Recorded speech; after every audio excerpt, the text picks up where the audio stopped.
Hello, friends, and welcome to another episode of Life in El Dorado. It's your Johnny Diplomat asking, how are you really?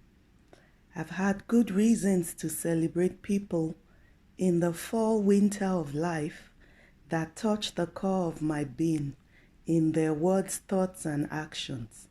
Today's episode is a sober reflection that I've titled, What's Next? Grab your tea or favorite beverage, sit back, relax as we reflect on this topic.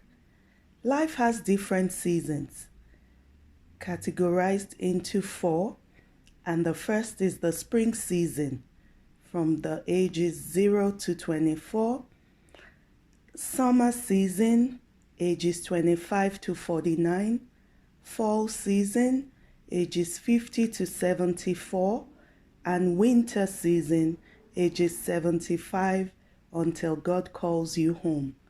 The characteristics and the needs of every season is different, and what you do in one season determines your experience in the next, because life is all about seed time and harvest. So you say, JD, how does this apply to me? Personally, I'm reaping the harvest of seeds sown in my spring season of life. I was only 24 years old when I actively pursued my dream of relocation. It took 5 long years of hard work and sacrifices. When friends were buying nicer cars, I was writing French exams and paying an immigration lawyer retainer fees. About a decade later, I held my Canadian citizenship in my hands. Then I asked, what's next for me? Personally, the answer was to get a solid Canadian education and a total change of career. Again, about a decade later, I've achieved both with God's help and unprecedented levels of sacrifice. I'm closer to the end of the summer of my life, and my question again is, what's next for me? Zion House, Canada, happens to be one of the seeds I'm sowing in this season. So my question for your journey and your season is, what's next for you? After you relocate and you get the colored passport and you make good money and you buy that dream home and you get the next promotion, what's next? Have you ever thought about your current season and then your next season? Back to my loved ones that I celebrated in the fall of their life. The summary is that they sowed good seeds in their spring and summer seasons and reaped a meaningful life in the fall and winter.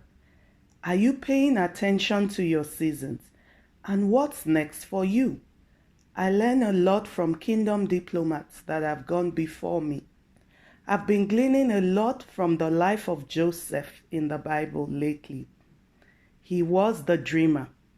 Then he became the slave. Then the housekeeper. Then the prisoner.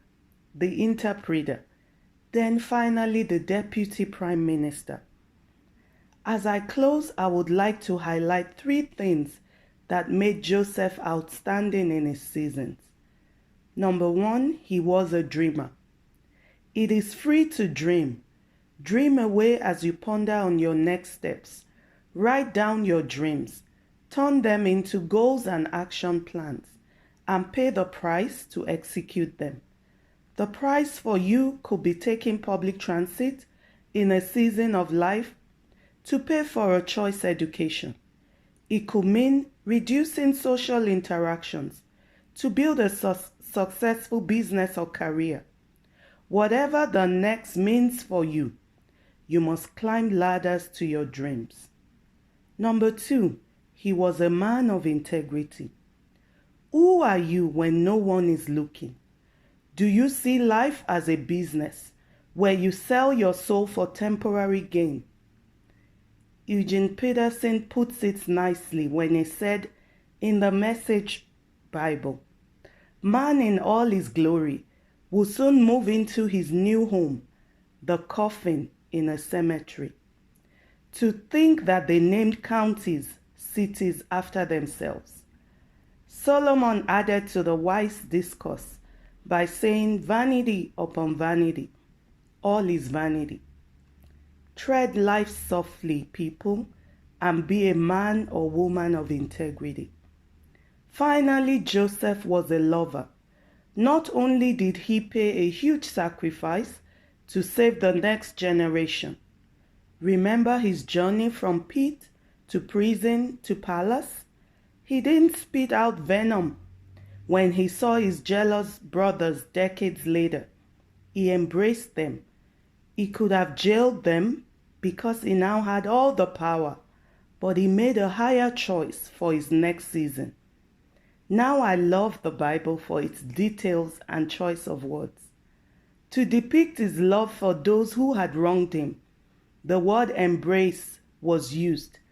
An embrace gives a context of wisdom and boundaries.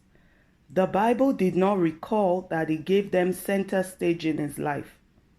He greatly cared for them, but he maintained boundaries.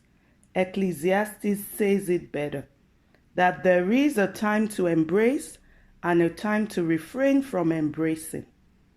So my counsel to you this day is to love God, love people, but be guided, be discerning, and be wise in every season. So it's a wrap, friends, on this episode. Please like, share, subscribe, and leave a comment. And do not miss the next episode of Life in El Dorado. Bye for now.